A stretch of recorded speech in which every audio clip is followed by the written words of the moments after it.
주술회전에는 최강이라고 소개되는 기술이 나오는데요. 영역전개와 극번처럼 술식의 비기로 정의된 것도 있지만 분류되지 않았음에도 강력함을 보여주는 기술들이 있습니다. 오늘은 미분류 필살기들을 살펴보도록 하겠습니다.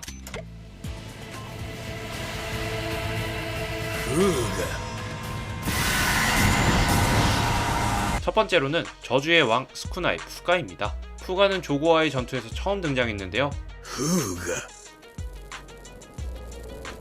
それを炎か 조고와의 화력 싸움에서 승리한 것을 보고 스쿠나의 비장의 기술이라는 것을 독자들에게 각인시켰죠. 하지만 현대 최강의 술사 고조와의 전투에서는 푸가가 등장하지 않아 많은 궁금증을 자아냈는데요. 푸가에는 매우 까다로운 발동 조건이 있어 고조와의 싸움에서는 쓸 수 없었던 것이었죠. 푸가는 해와 팔을 사용한 이후에 시전이 가능한 기술로 화력은 굉장하지만 속도와 정확도가 떨어지는 기술이기 때문에 속박을 통해 강화한 케이스의 필살기였죠. 첫 번째 속박으로는 영역 전개 중에는 언제든지 사용이 가능하지만 이외에는 1대1 상황에서만 사용이 가능하게 제한을 둡니다. 여기서 스쿠나는 푸가를 핵폭발로 만들 속박을 하나 더 걸게 되는데요. 영역 전개 복마호 주자를 사용할 경우 생기는 분진의 폭발성 주력을 넣어 푸가의 화력을 한층 더 보강했고 결계의 조건을 일시적으로 변경해 생물 이외의 출입을 제한한다는 조건을 만들어 분진이 밖으로 나가지 않게 해 핵폭발의 위력을 가지게 된 것이었죠. 쉽게 말해 푸가는 참격으로 분진을 만들고 분진을 화약으로 활용해 폭발성을 극대화시킨 기술이라고 생각하면 됩니다. 두 번째로 살펴볼 기술 역시 스쿠나의 술식인데요. 스쿠나의 확장 술식 중 하나인 세계를 단절하는 해입니다.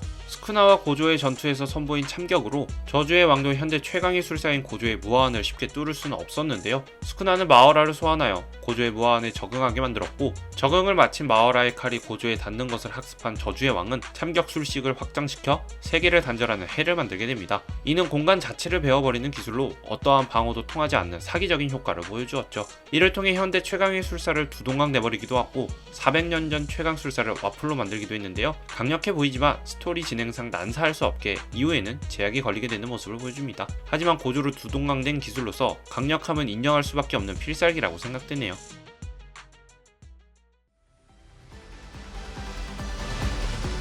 표시紫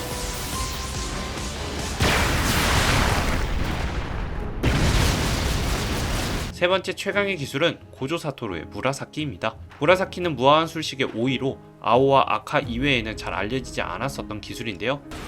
だがこれは五条家の中でもごく一部の人間しか知らない 숨겨진 기술이었던 만큼 등장과 동시에 무라사키의 파괴력은 입증되었죠. 무라사키는 상반되는 아오와 아카를 합쳐 만들어지는 가상의 질량을 쏘는 기술로 연출만 보면 모든 것을 집어삼키는 듯한 모습을 보여주는데요. 특급 주령 하나미는 겨우 도망친 게 끝이었고 전투 시작과 동시에 날린 완전 영창 무라사키는 스쿠나를 놀라게 만들었죠. 신주쿠 결전 중 완전 영창을 통한 자폭성 무라사키는 마오라를 끝내버리고 스쿠나를 패배 직전까지 몰고 간 엄청난 위력을 선사하면서 쓸쓸한 퇴장을 하게 됩니다.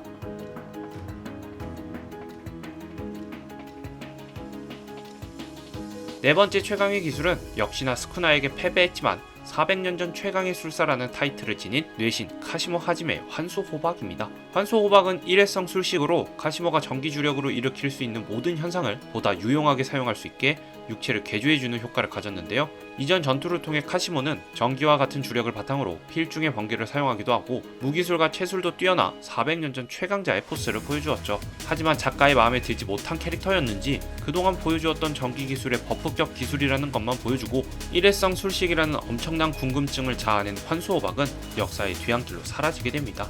개인적으로 전기를 쓰는 캐릭터를 좋아하는데 작중 취급이 안타까워 슬펐던 기억이 나네요.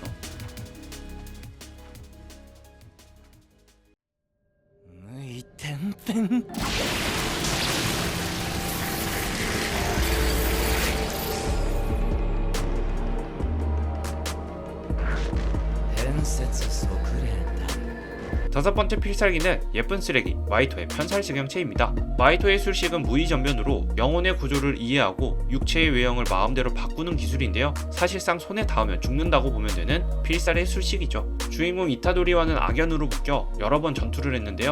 시부야 사변 때 흑섬을 발동시키면서 주술의 이해도를 높였고 결국 편살증형체라는 기술을 완성하게 됩니다. 작중 켄자쿠가 마이토의 성장이 완성되었다 라고 평가하는 것을 미루어 보아 사실상 무의전면의 극번이라고도 볼 수 있는데요.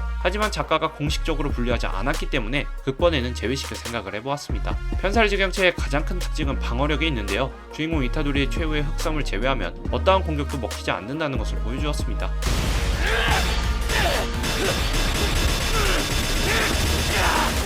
압도적인 신체 능력을 바탕으로 칼날을 사용한 근접 전투로 보여주지만 등장과 동시에 퇴장을 당한 안타까운 필살기라고 할 수 있겠네요.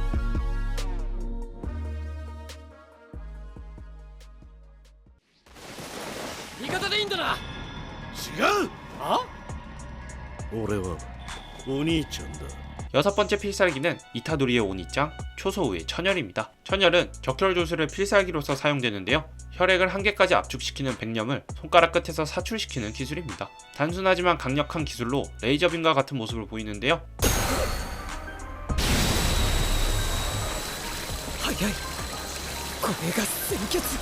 빠른 속도와 관통력을 보여주면서 상당한 살상력을 가지고 있지만 개인적으로 다른 필살기들에 비해 임팩트가 낮다고 느껴지네요.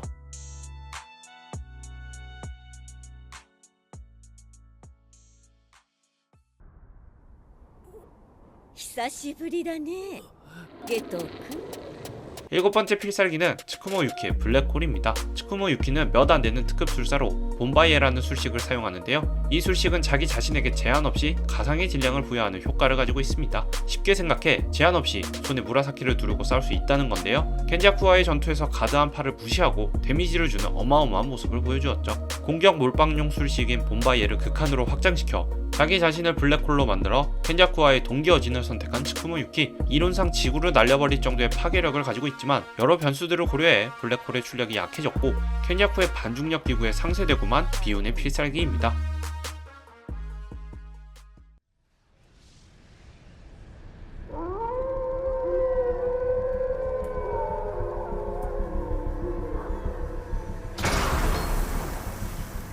다음으로 살펴볼 최강의 기술은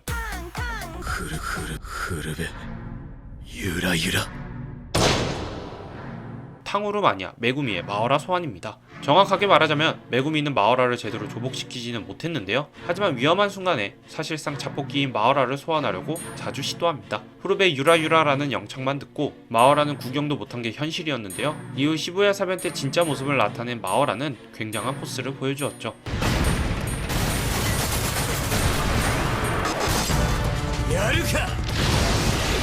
손가락 15개를 먹은 스쿠나와의 전투에서 밀리지 않는 모습을 보여주며 주술회전 팬들의 눈을 즐겁게 해주었고 온갖 사상에 대한 적응이라는 특수 능력 덕분에 그동안 왜 마어라를 아무도 조복시키지 못했는지를 확실하게 증명시켜 주었죠. 시간이 지나 이러한 마어라의 능력은 스쿠나가 그대로 사용하게 되었고 가장 인기 있는 캐릭터 고조 사토루를 죽이는데 크게 서포트를 하게 됩니다.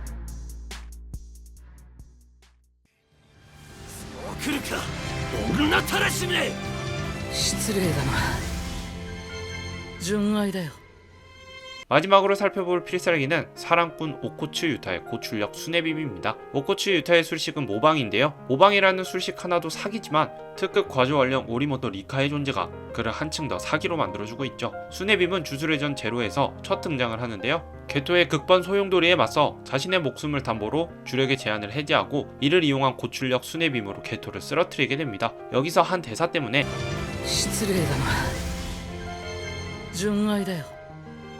사실상 수뇌빔이라고 불리는데요. 성불을 한 이후에도 반지를 통한 완전 현현을 하게 되는 5분 동안은 수뇌빔을 쏠 수 있기 때문에 유타의 강력함은 계속되었죠. 주인공이 아님에도 작가의 사랑을 받고 있는 것처럼 느껴지네요.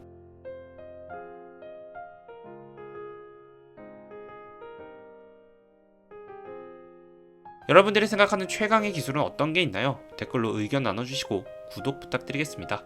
감사합니다.